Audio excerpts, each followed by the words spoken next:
días, compañeros y compañeras, profesor. Mi nombre es Eliángelis Ibarra Córdoba y hoy vengo a exponerles sobre la crisis económica mundial. La crisis económica mundial, también conocida como la Gran Depresión o crisis de 1929, fue una gran crisis financiera mundial que se prolongó durante la década de 1930 en los años previos a la Segunda Guerra Mundial. Su duración depende de los países que lo analicen, pero en la mayoría comenzó alrededor de 1929 y se extendió hasta finales de los años 30. Fue la depresión más larga en el tiempo, de mayor profundidad y la que afectó a mayor número de países en el siglo XX.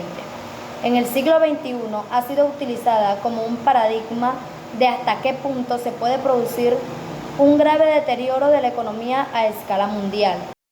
El primer New Deal. Al asumir Franklin la presidencia en 1933, se aprobaron rápidamente varias leyes en el Congreso, como fondos asistenciales para desocupados, precios de apoyo para agricultores, servicio de trabajo voluntario para desempleados menores de 25 años, proyectos de obras públicas en gran escala, reorganización de la industria privada, creación de un organismo federal para salvar el Valle de Tennessee y la financiación de hipotecas, seguros para los depósitos bancarios, reglamentación de las transacciones de valores.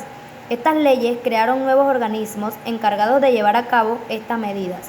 El New Deal había sido elaborado durante la carrera presidencial por un grupo de intelectuales que Roosevelt reunió en torno suyo, conocidos como el Brain Trust.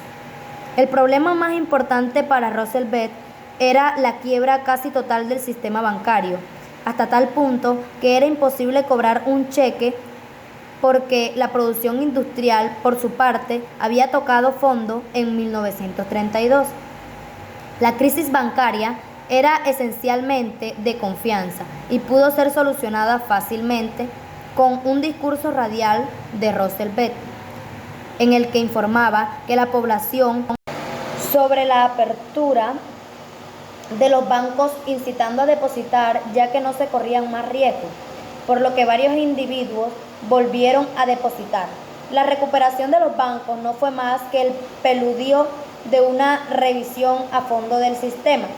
El New Deal se enfrentó constantemente al dilema de emplear el dinero en aliviar el sufrimiento o en estimular la economía para el futuro. Gran parte de las inversiones de New Deal procedían de los impuestos, ya que de otro modo el gobierno federal tendría que haber aceptado un déficit presupuestario. Esto significaba que una parte del dinero destinado a pagar el sueldo de los nuevos empleados se deducía al salario del que disfrutaba de un empleo. Esto comprueba que Roosevelt desconocía de fondo las medidas recomendadas por Keynes, ya que indicaba que el aumento de gasto y las consecuencias del déficit era algo positivo en épocas de crisis. Otro problema gravísimo era el desempleo. La primera medida adoptada en el terreno fue la creación de campamentos de trabajo donde los desempleados realizaban tareas de conservación de parques naturales y otros espacios verdes. Si bien el gobierno federal encargó la realización de obras públicas, estas no llegaron a compensar la enorme reducción experimentada por el gasto a nivel estatal y municipal. El New Deal nunca dispuso de un programa concreto para bajar la desocupación mediante obras públicas, ya que se creían de proyectos de antemano y la planificación requería de tiempo. Los proyectos debían financiarse, lo que hacía difícil su elaboración. Además, para lograr el máximo beneficio social, había que emplear a la mayor cantidad de mano de obra posible, ya sea calificada como no calificada por los que eran empleados y tachados de constituir en la práctica una auténtica limosna. No solo el New Deal no pudo disminuir considerablemente el desempleo, sino que los trabajos otorgados eran precarios al tratarse de obras públicas que por su propia naturaleza no duraban mucho tiempo. La depresión subsiguiente fue lo peor de la historia estadounidense durante al menos 3 años y medio. Todos los indicadores sociales y económicos reflejaron un progresivo deterioro de la situación, porque en 1932 el Producto Interno Bruto, que se decía PIB, había disminuido un 27% y la producción industrial un 50%. La inversión ni siquiera alcanzaba para el mantenimiento de las instalaciones existenciales bajo estas presiones. El sistema bancario acabó por derrumbarse en 1933 y el desempleo llegó al 25% solo en 1940, que se recobró el nivel de producción previo en 1929.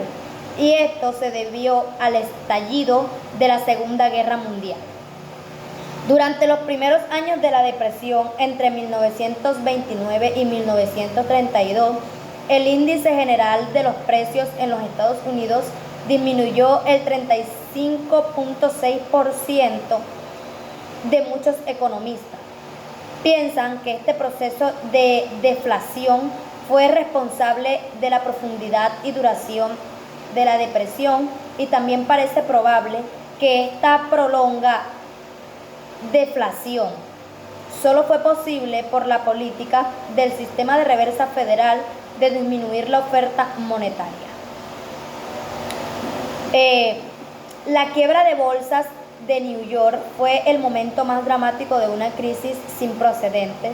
De todos modos, el derrumbamiento de Wall Street no fue el prólogo ni la causa de la crisis económica mundial.